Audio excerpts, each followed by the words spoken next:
La la la la la la la la la la la la la la la la la la la la. סליחה אדוני, אתה מכיר את שיר ברזילי? Oui, oui, אתה יודע, יש לה בת מצווה עכשיו, תרצה אולי לברך אותה? כמובן, בטח. בבקשה. ובכן, כשבאים להכין ארוחה צרפתית אמיתית, חשוב להשתמש בחומרים טבעיים איכותיים. זה יפה מאוד, אבל מה זה קשור לבת מצווה של שיר?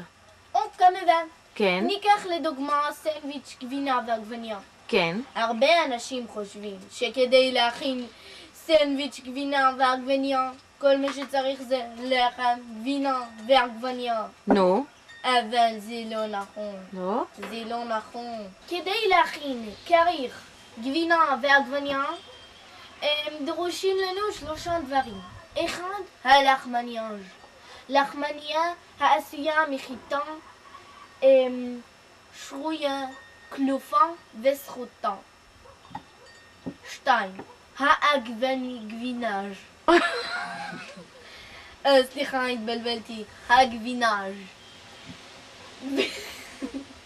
גבינה העשויה מבצלצלי עיזים הניזונות מזרעי קיפודים.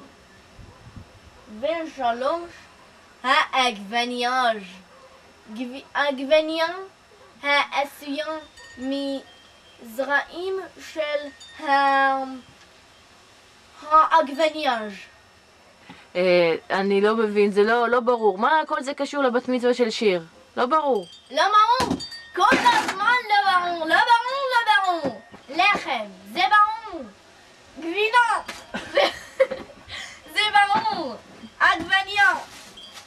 זה ברור! מה לא ברור בסנדוויץ' גבינה ועגבניה? מזל טוב!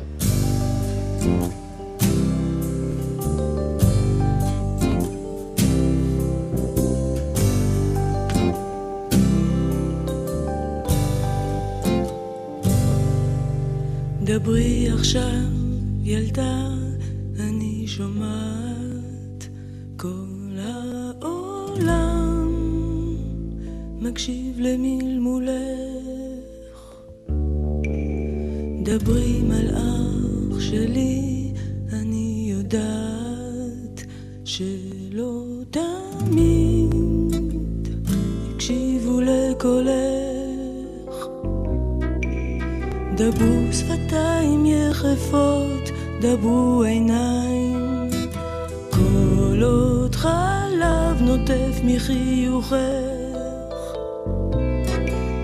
חבקי את כל פחדיי בשתי ידייך, חבקי דובים גדולים מתוך שנתך.